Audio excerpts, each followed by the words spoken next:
Over the last 25 years, Jameel Spencer held pivotal marketing roles with Jay-Z, Pharrell, Justin Timberlake, Shaquille O'Neal, and even Sean Diddy Combs. In fact, Jameel was president of the advertising arm of Diddy's record label, Bad Boy Entertainment.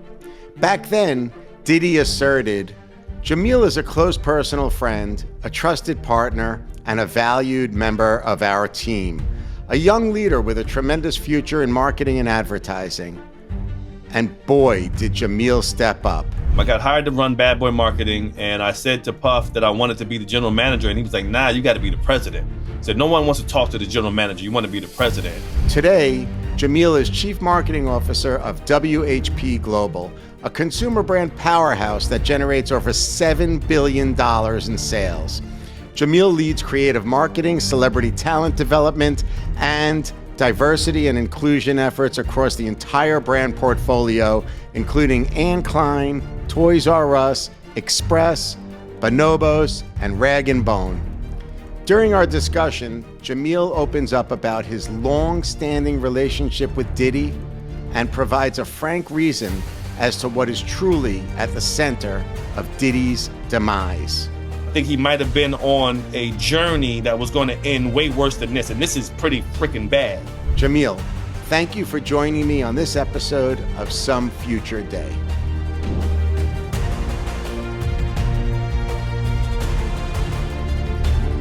Jameel Spencer, thank you for joining me today on Some Future Day. It's so great to see you. How are you?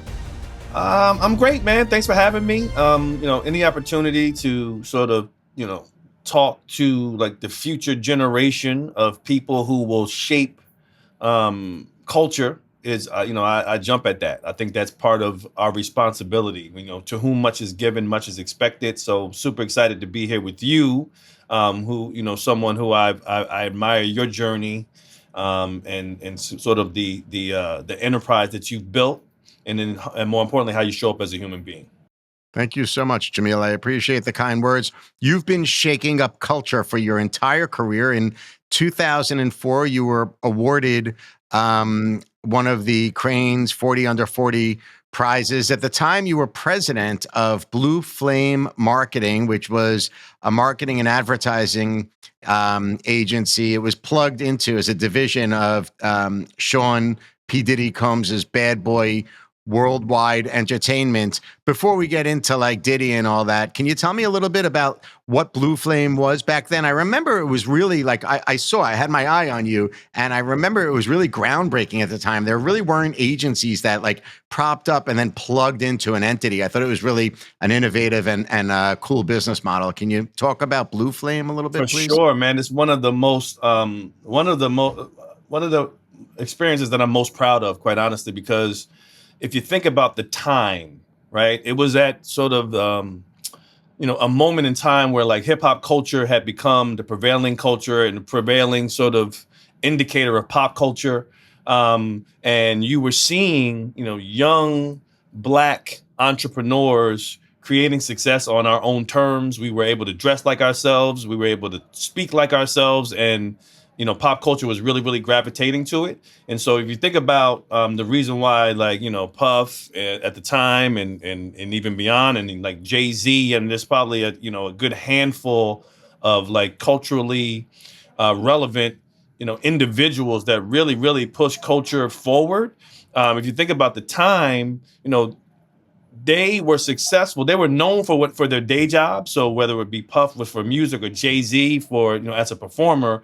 But what made them iconic was their ability to create industries that, were outside of their day job. So, the liquor companies, the advertising world, right? Like, pop culture was consuming hip hop at an all-time level. So it only made sense to create a vehicle that could leverage that. So my role at I was the president of Blue Flame, which is interesting because I always wanted to be the general manager. I got hired to be I got hired to run at the time it was called Bad Boy Marketing.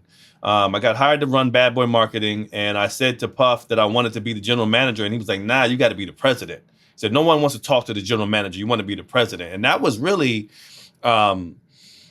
kind of representative of like how Puff saw the world, right? And how he saw the the promise of who we could be. He was the type of person that always pushed you to be the best version of yourself. He was obviously probably one of the foremost visionaries in terms of like identifying emerging talent. You just imagine that he made like a heavy set black kid from Brooklyn with a wandering eye, the biggest hip hop star maybe of all time in Biggie Smalls, right? Yeah. So just imagine it's like the vision to see that, and that vision was not just in music; it was also across entrepreneurs. And so, I was the chief marketing officer over all of the bad boy companies, and then I also ran Blue Flame, where we had outside clients who were really trying to leverage the inertia and excitement of hip hop culture, right? And so, and one thing that was great and still exists today is that we were not marketing to a culture, we were the culture, right? So our ability to know like who was going to be next, it's almost like that cool kid in the class. Like when you were growing up, it was the guy that probably was you, because I see even just look the way you dress, right? You probably have always been like a little bit different than everybody else, and maybe ahead of the curve. You were doing it before everyone else was doing it, right? And that's kind of who we were. We kind of, we put the team together with people who were culturally relevant, who were culturally aware. I would call it today like there's artificial intelligence. I would call it cultural intelligence. I pride myself on having been in the culture business for the last 35 years of my life, right? And really, I don't consider that I've actually worked a day in my life, because everything that I do is something that I love. And it's also like leveraging my connectivity to culture and my sort of unique responsibility, right? Because I have been blessed. I've been that guy too, right? I was the guy that dressed different growing up. I was the guy who had dreads when I was in college. I had an earring. I went to all boys school. I skipped a grade, so I went to Seton Hall Prep when I was 13 years old, and Wow. when I was 14 years old, I had an earring, which like everyone called me gay because I had an Yeah. earring, right? And then 4 years later, all those same guys had an earring, right? Yeah. And so just always sort of Same. being predisposed to what's next, being curious, and curiosity is what moves the world forward, right? Because I think if we all sort of design into being the same, then how do we get anything different? And so that experience was really, really important to me, because quite honestly, like I was a young kid, and I had never been, in the boardrooms that I would end up entering as a result of that opportunity. But I walked in there with confidence. I walked in there as a guy whose boss told him he was great. And so I believed I was great. And I walked into those rooms, and what I found, it's funny. There was a clip recently about from Barack Obama talking about talking to young black men about walking into those rooms, and don't be intimidated by those rooms, because once you get in those rooms, you realize it's just people, right? And some of those people maybe just had more opportunity than others. Maybe they've been exposed to it more than others. But once you get in the room, you realize that, what? I make sense in the room. Matter of fact, you know what? I might be the bright light in the room. And so, that's kind of like the energy that I'm trying to give, not only to my own kids, but to my kids' friends and to the future generation. Because I think for this world to continue to evolve, we got to put that type of energy into the youth. They have to believe that they're great and anything is possible. And that's what that Blue Flame experience was for me. That's amazing. Jameel, you just hit on a million different topics. I want to go back a little bit and highlight a couple of them. So let's talk about the business of culture. What is the business of culture? Man, the business of culture is really just like, so if you think about, like, if you look at the landscape, if you really study, even if you just study advertising, right? There are messages that are being sold, right? There's positioning there's stories that are being told. And the business of culture is really just being on the cusp of that, right? You like just being predisposed, like understanding where the energy is going and getting there first. And a lot of times in being first, you don't get credit for it. But if you think about, especially nowadays with like influencers, right? Like people want, you have to be like sort of aware of the things that people desire to be, right? And then being able to sell them that and package it in a way that's digestible, really creating narratives that are ownable and that are authentic. And the thing about it, you can't. So like, there's moments where like people sell culture in the wrong way. I'm drawn to a memory of like one of the Kardashians like giving a Pepsi can to like a homeless person in a commercial, right? That's a Yep. moment where like, not being connected to culture can kill your business. But be clear, the companies that keep connectivity to culture are the ones that succeed, right? And it's because it's kind of who they are. It's authentic. It's not something, and it can't be manufactured. And Yeah. you got to surround yourself with people. Even myself today, like I'm 56 years old now, right? So, um, in my household, I have like the most amazing focus group around culture, right? So when I'm in the car with my kids, I have 6 kids that range from 14 years old to 28 years old. So I'm in the car with my 18-year-old twin sons, and I let them take control of the aux. That's the term that the young kids use. Give me the aux, and they're playing this music. And quite honestly, I'm like, I don't quite all the way understand it, but I get it, right? Yeah. I get it, and I know that it's important, and I know that it's next.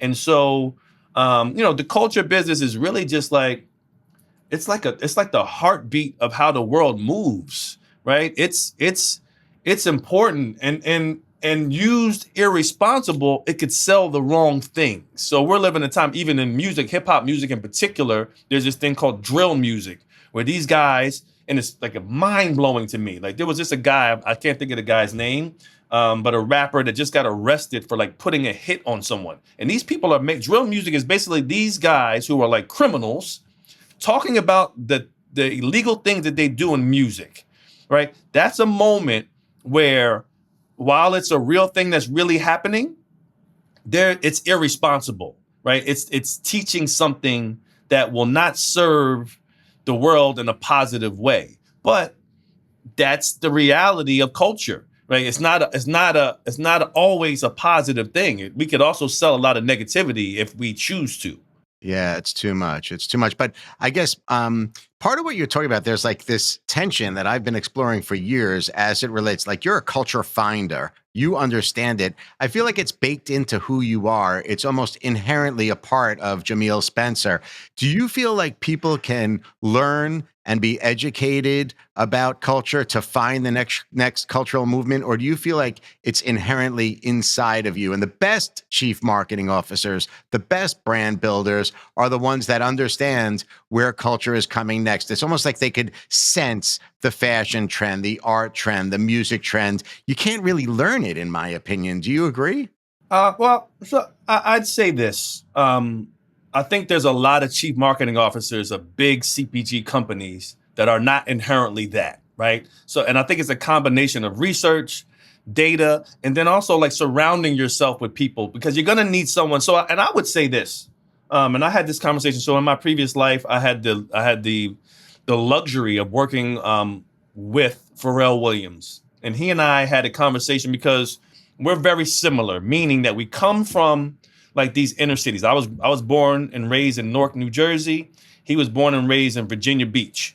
And he would tell the story that growing up, he would be afraid to come outside. He was afraid to come outside because on one corner they were like um, selling drugs. The other corner they were like gambling. The corner they were like fighting dogs, right? And he was a nerd by definition, right? He loved music, right? He loved fashion, and those things weren't cool. And I would say that, sort of um, ghetto engineering, if you will, right? Like the superpower of figuring it out has provided like people like myself and people like Pharrell who's kind of lived in between those worlds.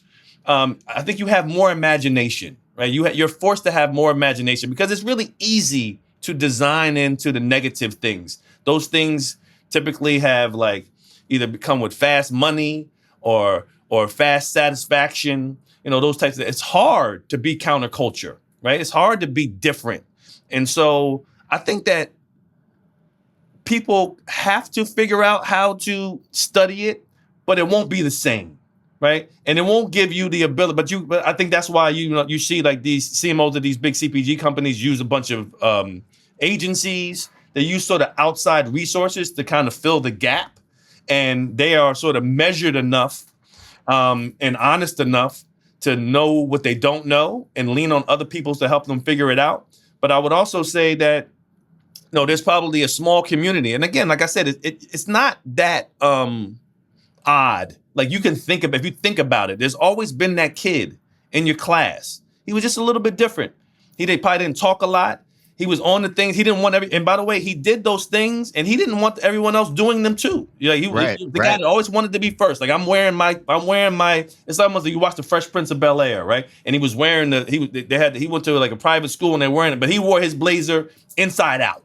Totally. Right? It's a guy that's just trying to shake things up and he doesn't really care what you think. And he doesn't care if you follow it. And by the way, if you follow it, he's going to probably move on to something else. And I think that's a superpower that a few people in the world have. And everybody has, I think everyone has a superpower. I think that, being on the cusp of culture is one that there's a certain community and we kind of all like gravitate towards one another. It's tough though, Jameel, right? That superpower that you're talking about, one needs to be brave also.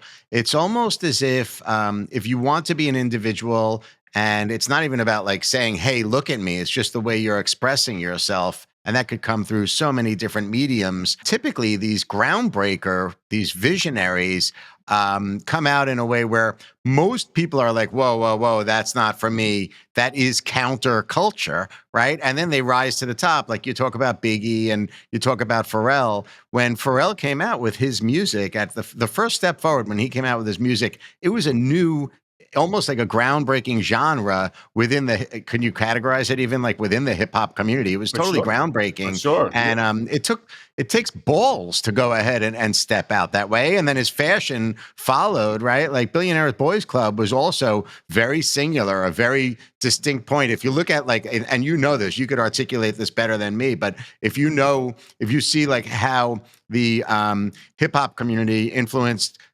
fashion culture and created brands, and then where Billionaire Boys Club popped out from that, and look where he is today, running the luxury world. It's pretty incredible, but it takes a lot to stand on your own. Even guys our age, middle-aged men, to still have a perspective and a point of view and to share that, it takes, in a weird way, you have to be a little bit brave these days. No, well, listen, you got to be brave if you want to be great, right? And if you think about Pharrell's an amazing example because he has stood the test of time, right? He has been brave and audacious his entire life, and he's never really cared what you thought about him.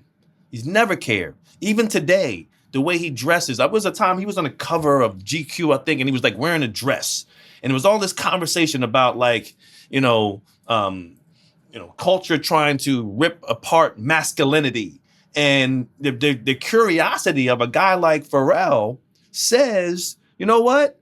I don't really care what you think about me. And you can say what you want. What I wear doesn't make me more of or less than a man, no matter what. I'm so comfortable in my skin. Right. And that's like the most important part of the whole thing. I can't tell you how many times I've either A, not been let into a place based on how I'm dressed, or someone incredible, mostly who can't dress at all, has something, flippant to say about how I dress. And I couldn't be bothered less because I really like who I am, and I know it's important.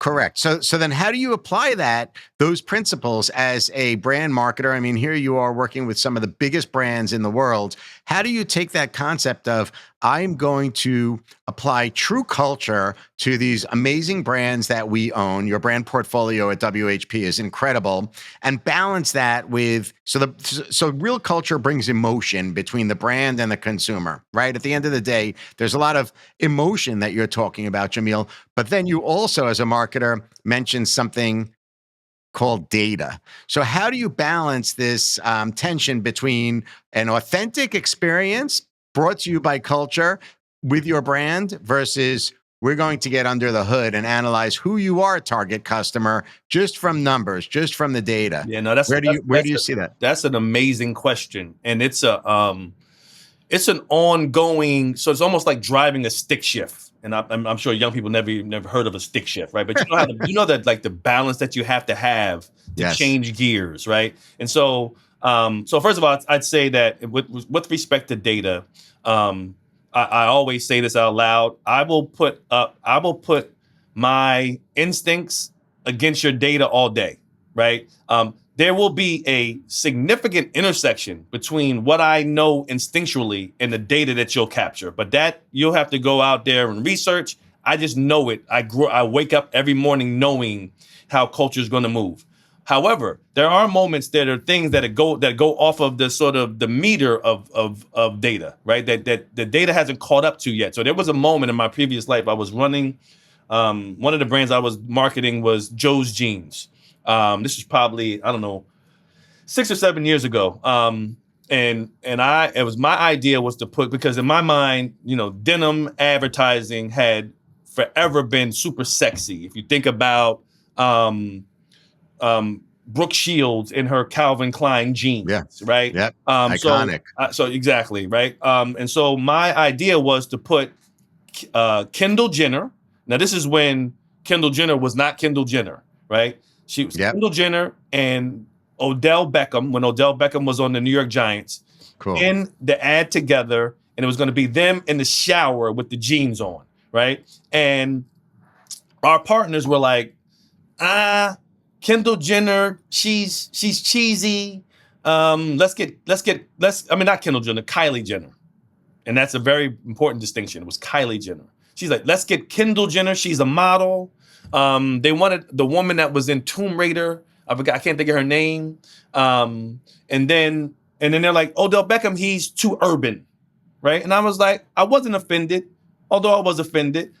I respectfully told What does that mean? What does too urban mean? Too black? Basically, it's code for too black. But it's fine. I've been black my whole life. You're not going to surprise me with these types of things, right? So, first of all, I told them I would be remiss if I didn't tell you you were wrong. And then I quickly pivoted, and I ended up putting Bella Hadid before Bella was Bella, and I put Matthew Noska, who today is like a big time model. I put him, and he had actually just been discovered on Ellen. He was a guy who had posted a picture of himself with his shirt off on Instagram, and Nike saw it and put him in an ad campaign, right? And so no one had ever heard of him. So I put Bella and Matthew in the campaign. Fast forward, we're doing an event to launch the campaign. I'm walking through the airport, and Bella Hadid is on the cover of Harper's Bazaar for the first time ever. So now she's become this big star. In the same airport magazine shop was Kylie Jenner on the cover of Time magazine as the first billionaire in beauty, right? By the way, I knew that Odell Beckham was right because Odell Beckham had a mohawk and dyed the top of his hair blonde. And I remember. He was kids around the world were dyeing their hair blonde. He had impacted culture in a way that no one had seen since Allen Iverson with the cornrows and the tattoos. Right? I agree. And so it was great for me to tell them that, by the way, you were wrong, right? Because Kylie, and I told them, Kendall Jenner is great. If we're doing a runway show, put Kendall Jenner in it. We're trying to move culture. Let's use Kylie. You know the reason I thought I knew Kylie was relevant? Because Kylie was the one who had the amazing style, her taste level, and she was dating black guys, right? She was dating black guys. Kendall Jenner was not dating. So I knew. It's the same way I put Kate Upton in the campaign. Right? I literally, on the set of our campaign, she got the cover of Sports Illustrated swimsuit issue while I paid her $60,000. I would hire her 3 years later and pay her $300,000, right? Because she was so big. Right? And the reason why I chose Kate was because she was predisposed to culture. She was known. There was a video of her doing the Dougie doing the black dance at a Yankees game. She was rumored to. I remember it. Yeah. She was rumored to be dating Kanye West, and she had a website that I knew young boys went to do maybe things that we don't want to talk about on here, right? And so I knew that she kind of checked the boxes as somebody who was going to be. She was predisposed to something that was bigger than just where she was from. She's this girl from the Midwest, and she's, rumored to be dating Kanye West, and she's doing this dance at the Yankee game, right? So like, I know what it looks like. I've always known what it looks like. And so, yeah, you gotta, it's almost like a dial though, right? So, Right. So when you dial up data, well, I accept the data is important to help the people who don't know it inherently believe it, right? So, but like I said, the cultural intelligence that I have goes outside of the data. So sometimes I have to dial it back to something that's a little bit more palatable because of the audience that I'm kind of designing towards, right? And that's why, quite honestly, it's always been important for me personally to have sort of equal parts brands that other people own, because those help pay the bills, and then brands that I can own myself, so it can really be like great.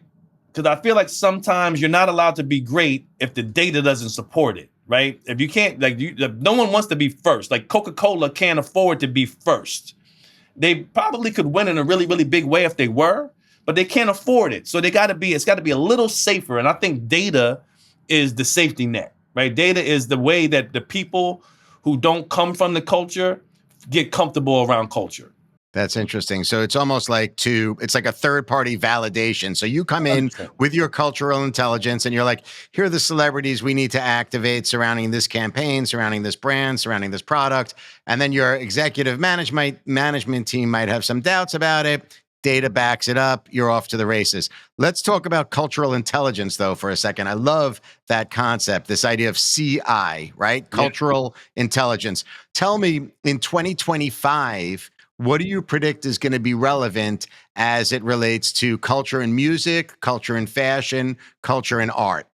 Yeah. So if you think about, and this is proven, right?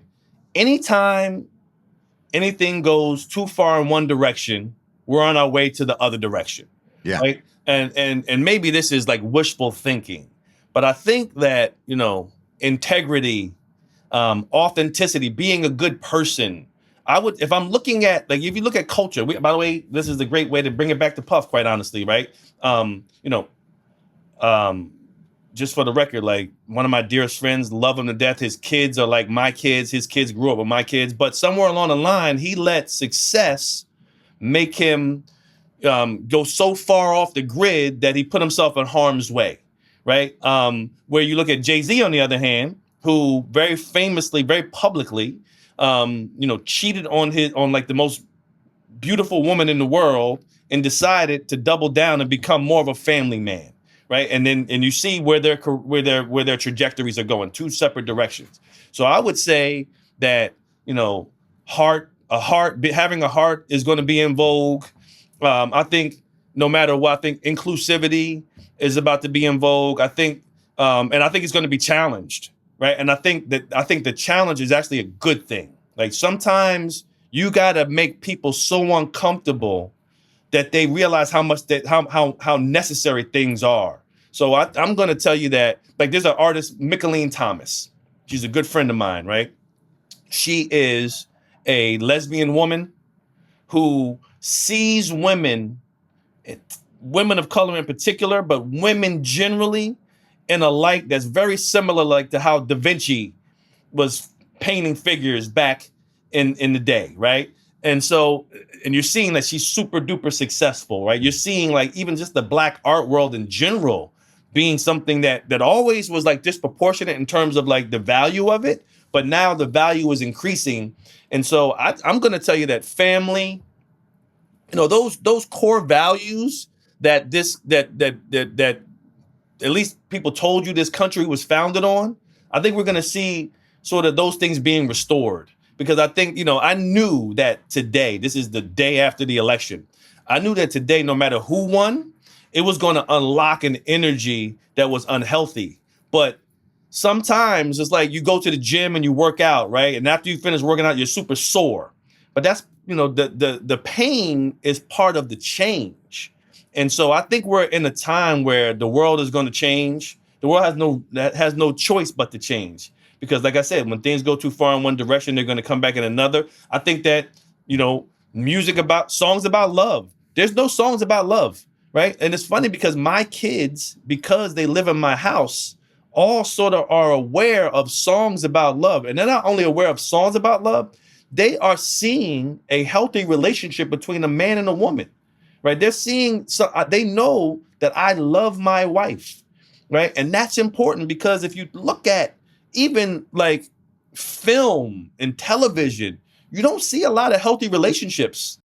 Agreed. We're living in like a destructive cultural moment right now where people are attracted to, you know, plane crashes and fire and debate and evil rhetoric and what you're talking about as it relates to Hate, heart, hate, integrity, hate is like love. in vogue. You can, if you go on Instagram for 20 minutes, you will run into hate 100 times, right? Correct. And that can't be what the world was meant to be. It So can't. how do we get that then, Jameel? Like when I was a kid, you and I are the same age. So when we were both growing up, it felt like leadership was different. Maybe we were inspired by business leaders, art leaders, whoever it might be, even political leaders. But now, if you step out and look at like do you personally have someone at the like federal, state, or local level of politics that inspires you every day, that says No. that you look at and say, I'm going to get out of the bed today, I'm going to be a better person? Or are you inspired by your children, who are making you work harder, be more creative, et cetera? It's a different type of formula today. I would say I would listen. I think Barack Obama gave a gave a vision. I think if you look at him and not even his politics, but like his relationship with his wife, his Yeah. children, his Yeah. journey. I think he showed like something that I think it was important to black, especially so like a black man. To everyone, I Yeah. was inspired by it And I too. grew up without my dad in the house, right? So so for me, growing up, like Muhammad Ali was my dad, right? Like he was like I looked at Muhammad Ali, I wanted to be him, right?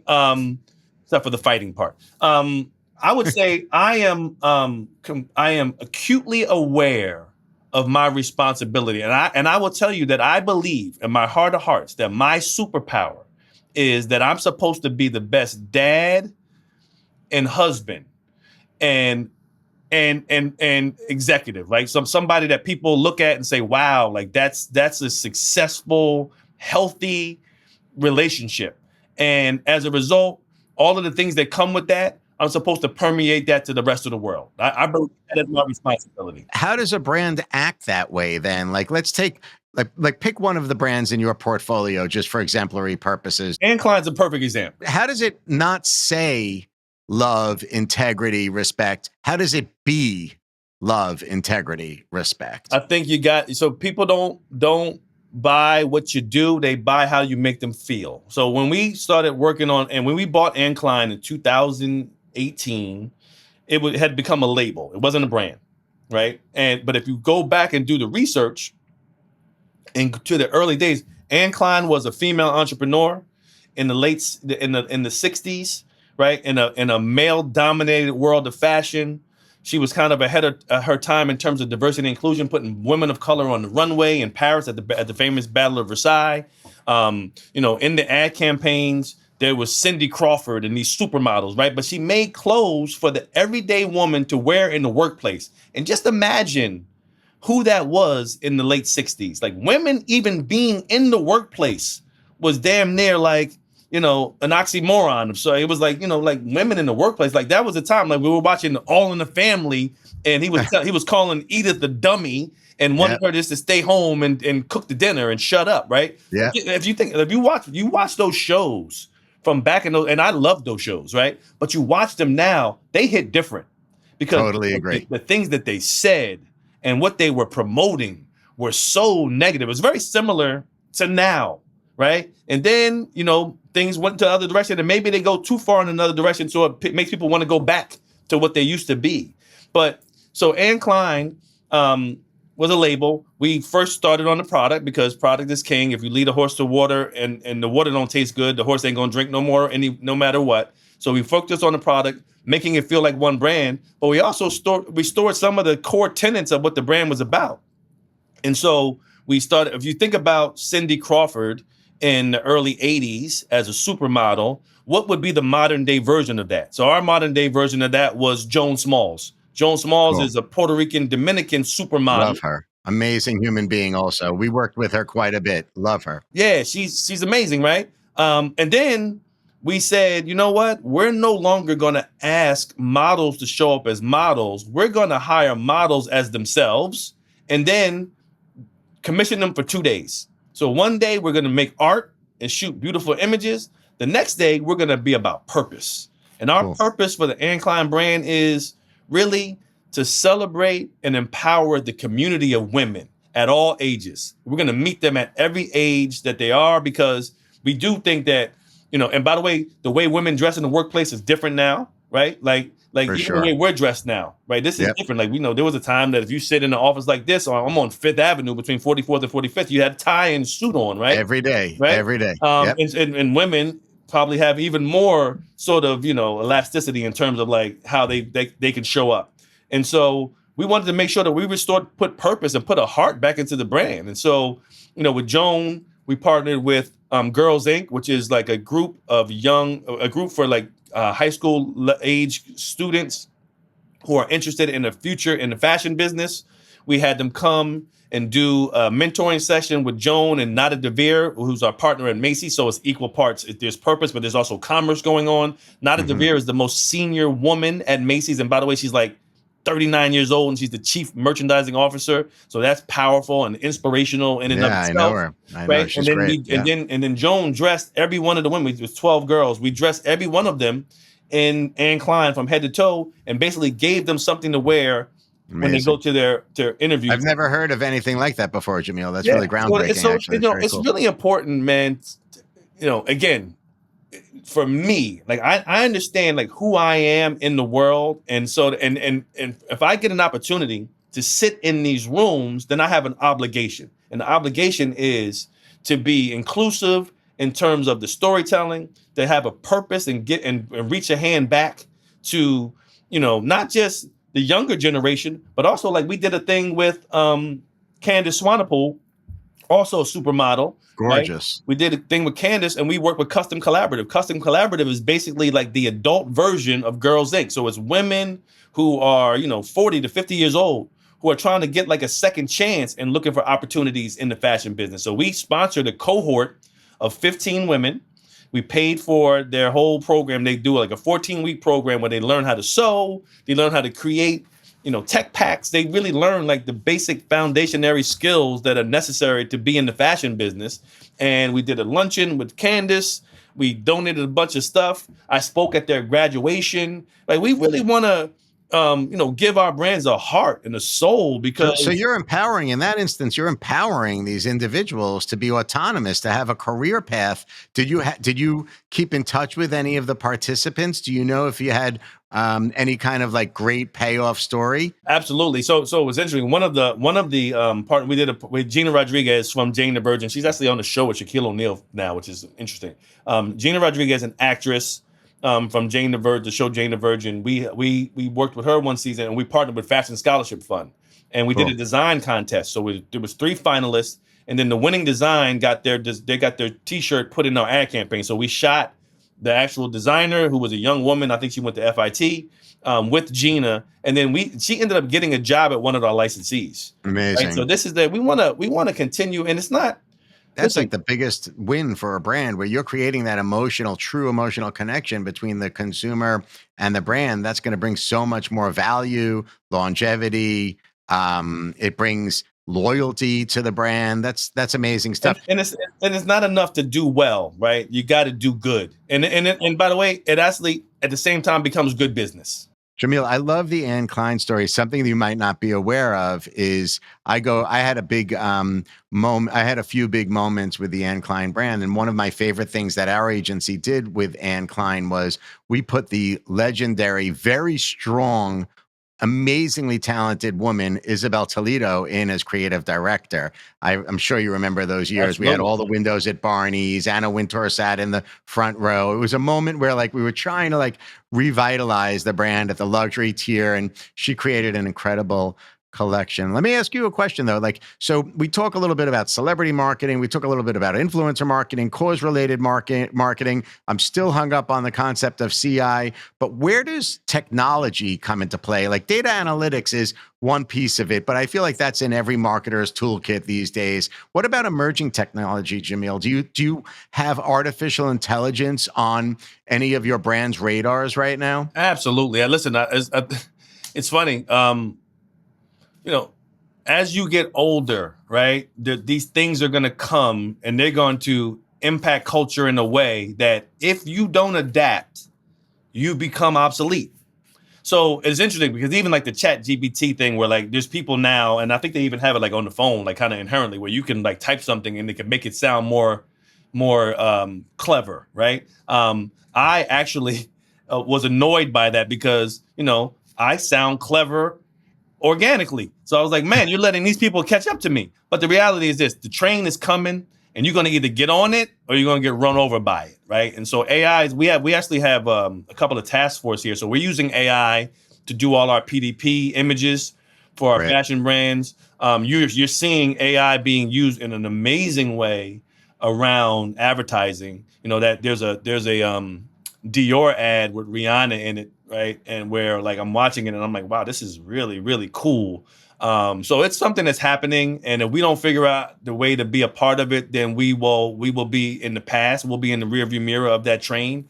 So yeah, it's definitely something that we are, and it's interesting because I talk about like cultural intelligence. This is something that I'm studying, right? I'm studying, and it's actually how our kids will grow up. But the cultural intelligence, it's interesting because you're going to use AI as a tool. Your cultural intelligence will allow for you to figure out how you want to activate 100%. that AI as it relates to perhaps content creation, developing business efficiencies, less expensive production of content, a more frequent delivery system, et cetera, et cetera. But you're still going to have an advantage as an individual, as a brand marketer, because you have a high level of CI. 100%. 100%. And by the way, artificial intelligence is only as good as the data that you put into it, right? So you got to put the right ingredients to get the right output. And so, yeah, I'm an increasing fan of it. The more I learn about it, the more mesmerized I am by it. And I think it's amazing. I mean, even just like from something simple as like my playlist in the gym, right? Like it's really like it knows who I am, right? Like the songs that it plays, and I'm complicated. I like Biggie Smalls and I like Stevie Wonder, right? And Yeah. and it's playing all those songs for me. So yeah, I'm become a bigger and bigger fan the more I learn about it, and it's inevitable that it will be a part of sort of the marketing mix. And so I want to be better at it because you want to continue to hone your craft as a marketer. Jameel, Christmas is right around the corner. And I know that for guys like you and sitting in that CMO perch, it's a critical time period. You need to go in there and just get tons of profit right out of this fourth quarter. What are you planning that's super exciting or groundbreaking for any of your brands within your portfolio during this Christmas season? Yeah, I mean, listen, we are sort of equal parts content and commerce, right? So we've built, and it's ironic because you actually shoot all that stuff, a long time ago, which is interesting because by the time you get to like using it, you're like on to the next. Like I'm working on. I'm actually about to shoot my spring campaign like next week, right? Mm-hmm. But yeah, we have built a bunch of storytelling, making it sort of utilitarian in terms of like understanding who our customer is and meeting him or her where they are and showing them sort of how to engage with our products, what's special about our products, promotions, which, marketers hate. Like I hate when you're on the website and it's like, 20% off. But just being a little bit more clever around like creating value for our brands. But most of that stuff we did literally 6 months ago. And it's kind of just coming to fruition. And then we've done a bunch of sort of experiences as well. So, and this is not necessarily for a holiday per se, but just recently for Anne Klein. Anne Klein, the woman, actually died of breast cancer, and so we contribute to the BCRF Breast Cancer Research Fund, and we partner with our talent, our ambassador for Fall 24, Sarah Sampaio, Also one of the Amazing. Yeah. You Victoria's have Secret. all the most beautiful models working Yeah, with you. It's and she's actually incredible. going to be in Superman in 2025. She's actually acting now. Cultural intelligence. We did an event outside of Macy's where we basically gave away breast exams, free breast exams to women who came. We set up and we had her on Good Day New York, and she taught it. So, but it was very well attended. So just really just continuing to just be who we are, Yeah. and then find ways to like sort of you know productize our messaging so people, because right now people have access to a lot of different options. We just want to be one of them. We don't expect anyone to wear our brands head to toe, but we want to be one of the things that you think of when you think about gift giving. Jameel, you in the beginning of the conversation, you referenced Puff, and you spoke about how he's a close friend of yours, one of your best friends. I actually pulled a quote. It goes all the way back, where he spoke about you. And I don't know if you'll remember this, but he said, Jameel is a close personal friend, a trusted partner. He's a young leader with a tremendous future in marketing and advertising. That quote goes back, I think, like 2020, maybe more than 20 years ago. I'm curious, like, we're talking a lot of, there's a lot of emotion in this conversation, integrity, heart, respect. With everything that's happening in the news these days with regards to Puff, how do you feel he's being treated? What do you think is going to happen? Just with regards to this, this Yeah, crazy, I mean, this listen. crazy story, this crazy news cycle. Yeah, I think that my perspective is very specific and very personal, right? So like the person and by the way, it's interesting to hear that statement, right? Because again, like I told you, he saw something in me before maybe I was aware of it myself, or maybe it was something I was aware of and I forgot, and he reminded me of it, right? But I'd say this: um, I've I've always been the person that's here in front of you right now, right? It's always been a part of who I was, and maybe I wasn't always acting like it, but it was always who I was, and he saw that in me. So I was always the person. Like I would never be aware of any of the types of things that's suggesting about this man, because that's kind of not, it wasn't my brand. So if those things were happening, they were happening, around me, and I would be unaware of them because I would never go for it, right? I would say this: we're living in a world where public opinion becomes like the reality. I think some of it is so like over the top that it's like kind of not plausible to begin with. But listen, one thing you can't unsee is the image of him and Cassie. You can't unsee that. And I loved her. I was very close with her as well. I still I'm very fond of her as a human being. Very happy for her how she's moved on with her life. You can't unsee that. I would say this. This is my real honest opinion of the whole Puff thing is somewhere along the line, he became so drunk with power. And I think they're drugs. I think drugs are really, really at the centerpiece of this whole thing. And so I don't know what's true and what's not true. I would tell you that probably a lot of this stuff, he doesn't know what's true or not true. Right. But at the end of the day, man, like my focus is like his children. His children, like I said, I known the kids before, like since they were born. I've been to the football games. I've been flipping Christian in the pool. Like that's my family. And the time someone needs you is not when they're doing well. There's a lot of people, those parties, and I'm not talking about the parties that people are talking about. I'm talking about the iconic, like the white party, like that, his events, which was a big part of his prowess as an entrepreneur, was that he just knew how to bring people together and do amazing events. Those things were people like killing themselves to be invited to those events. And all of those people are now nowhere to be seen. Right. And so I'm gonna stand by his children. I'm gonna be, the uncle that I've always been. And I'm gonna hope that, that this stuff is not true. And if it's true, I'm gonna hope everything happens the way it's supposed to happen, right? I'm guessing that whatever's going on right now is probably better than the alternative, right? Because I think he might have been on a journey that was going to end way worse than this, and this is pretty freaking bad, right? So just imagine if it was something worse was in store, and this is better. I never question God. Let's say that.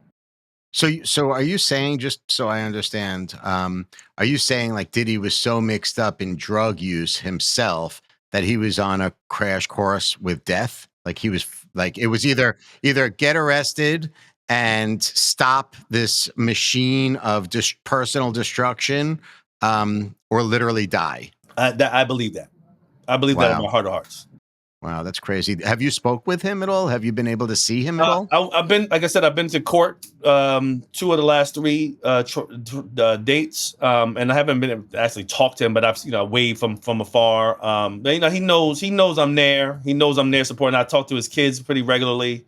That again, that's the most important part because, like I said, my kids and his kids grew up together. Like my daughter and his son graduated from high school together. They've been friends since they were 2 years old. So, that's really the focus right now because no matter what, I know one thing for sure. They are guilty of nothing. Well, it's interesting because Diddy's like been this incredible marketer who's been able to reinvent himself and create, culture around him, a brand portfolio, as you alluded to, unlike any other, really. It's been incredible what he's created. Do you think that the media is maligning him? Do you think that it's fair that now the entire world thinks that he's guilty of all of these atrocities? Essentially, like the media has decided that he's guilty, right? And therefore now the public thinks he's guilty. What's your take on that? I think the world we live in, it doesn't matter if it's fair. I think you know what I mean? It's irrelevant. Like Yeah. nobody wants to consider that doesn't like you don't get credit for it not being fair. Like that, it's just kind of like because you could say on the other hand, when things were going well, they were a part of that inertia as well, right? So like what builds you up is the same thing that can pull you down, and you have to contribute to it one way or the other. It definitely feels like a lot, right? But whether it's fair or not is kind of irrelevant. Like it kind of is what it is, and he's got to deal with it. And it seems like more of the stuff will come out as the thing moves forward. And I'm just wishing him the best. You're a good man, Jameel. You have integrity. I appreciate that. No, I appreciate that. Jameel, you've given us a ton of time today. I end my show the same way with every guest. The name of the show, as you know, is Some Future Day. It was inspired by James Joyce. And what I try to do is I start a sentence which incorporates the words some future day, and then I allow for my guest to finish it. Mhm. Are you game? I love it. Okay. In some future day, culture will become. The guiding force to the change the world needs. I love that. That's actually beautiful. So, in some future day, culture will become the guiding force to the change the world needs. Yep, desperately needs. Let's add that to it. Beautiful. Jameel, is there anything else you want to add in before we go? No, man, I appreciate the time, man. Listen, it's interesting in life that we're living in a time where people through social media promote themselves. And if you look at my social media, I don't promote myself at all. Like, I probably haven't posted any. I post stories and they're typically like reposting things that other people have done. And I've always prided myself kind of being the man behind the man. That was a good space for me. So I appreciate this opportunity to step out in front because I think that's kind of my calling now. I think it's important for me to show up in these types of ways to show the world that there's value in being a good person, right? And it's funny because there was a time before where, I'll say this. I think that when you put yourself out there, you open yourself up to scrutiny. And I feel super duper confident that there's nothing about how I'm living my life and how I show up today as a human being that can be scrutinized. Like I am living in my truth. I'm proud of it. I want my kids to be proud of it. I want my family to be proud of it. I want my people to be proud of it. And so I appreciate you giving me this opportunity and this platform to do that. And I promise you that I'm going to be doing more of it going forward. It's truly my honor, honestly. I think that you're a great leader. I've known you for a long, long time. I've seen what you've done as a business person with brands. And I know as an individual, whenever we interact, you're always super respectful, kind, and funny and cool. So I appreciate you, Jameel Spencer. Thank you so much for joining me today. Appreciate you, man. Have a good one. I know your time is very important. So thank you so much for joining me today. For ongoing insight surrounding these important topics, you can join the conversation on my social media channels, including Twitter, Instagram, and LinkedIn at Marc Beckman. And to sign up for my newsletter on Substack, you can find me at marcbeckman.substack.com. To make sure you don't miss a show, be sure to subscribe to Some Future Day across all major platforms worldwide, including YouTube, Spotify, and Apple. Special thanks to New York University for producing Some Future Day, and a big shout out to my producer extraordinaire, John Boomhofer, for being patient and always encouraging me to push through. Thanks a lot, John. Have a great day.